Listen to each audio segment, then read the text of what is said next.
Good morning, it is 9:13. Now to Minnesota Live Lives Well, and this morning we'll be covering a wide range of topics with our medical expert. Dr. Archelle Georgiou is here talking GLP-1s and peptides and antidepressants, even cancer this morning. Yes. A lot to cover. Let's start with antidepressants. Did I hear that antidepressants are now like the #1 prescribed medication for 20 to 60-year-olds or something like that? They are a very commonly prescribed medication. They're also commonly discontinued.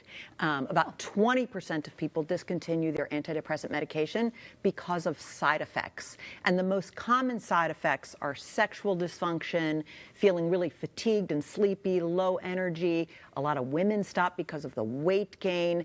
And all of that sounds a little dreadful, sometimes the side effects may feel worse than the depression. That's but what I was... Here's the good news, is that there are 30 different types of antidepressants that can be prescribed, and they all have different side effect profiles, so they're not all the same. So for example, Zoloft, one of the really commonly prescribed side effects, creates less weight gain than Lexapro, another common one, but it causes more sexual dysfunction. So it's really important to have the right one selected for you. That we can all put up with different types of side effects. It's what are you willing to put up with and what's not so important to you. But the key is for you to have that conversation with your doctor, not just say, I've tried one and it's not working and now I'm done. Well, all of the above. And before you start, here's a reality. It's that doctors who prescribe antidepressants, and particularly primary care physicians who do a lot of it versus the psychiatrists, they have their 2 to 3 go-to antidepressants that they prescribe to everybody.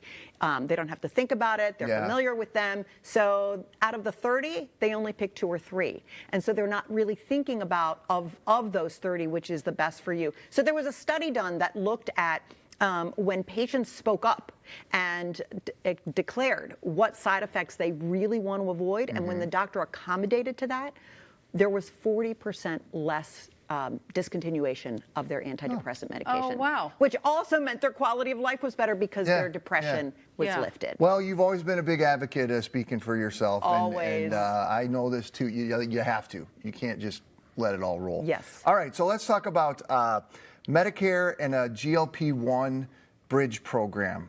This is for seniors on Medicare. Tell us what's going on. I am so excited about this. It's such a long time coming. So, by federal law, Medicare cannot pay for weight loss medications.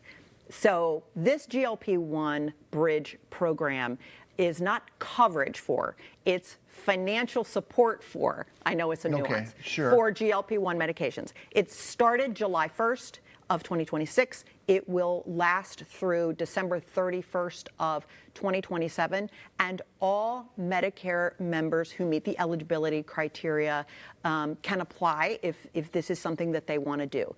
About 4 million Medicare members are presumed to be eligible, and the thing is that you have to have already signed up for a Part D plan. So you could have traditional Medicare with a Part D plan, which is a drug plan, or you could have Medicare Advantage, which often gives you, but you have to have that Part D plan involved. And then there's other eligibility criteria as well.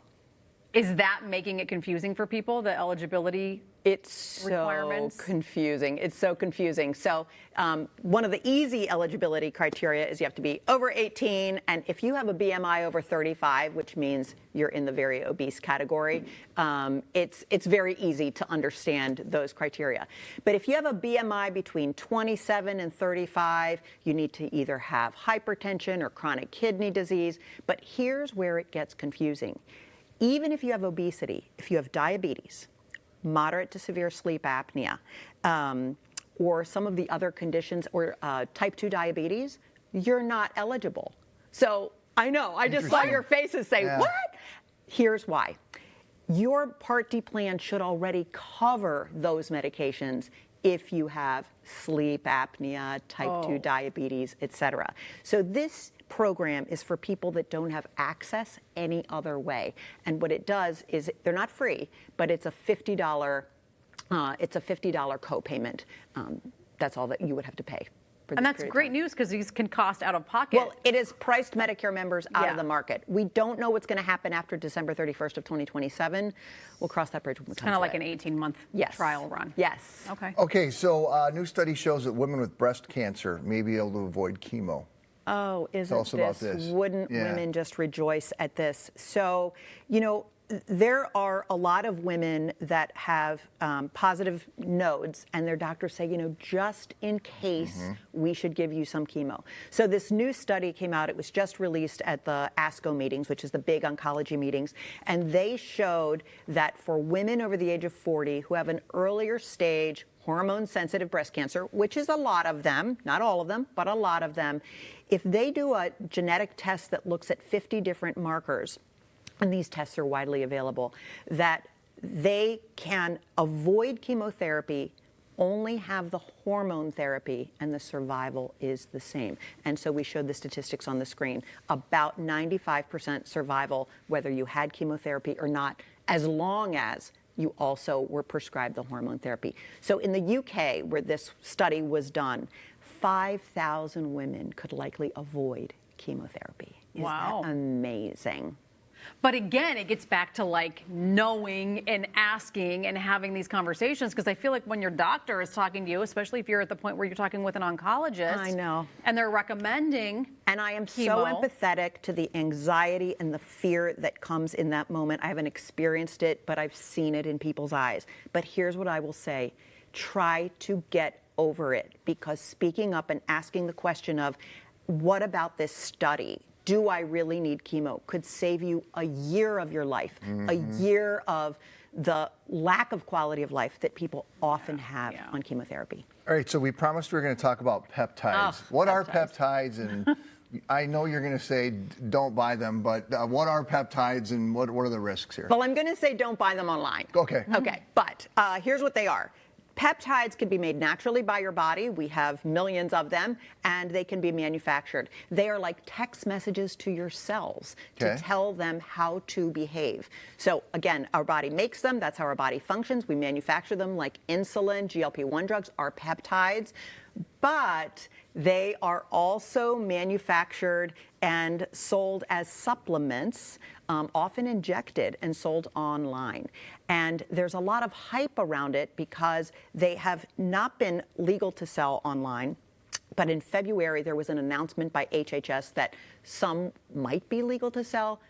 There have been no FDA changes around it. But TikTok and social media went nuts over it, and we're seeing an explosion of interest in peptides. Does your body lose peptides as you age? Is that why there's I just feel like it's all so new. Like, are we losing them and we need to replenish them?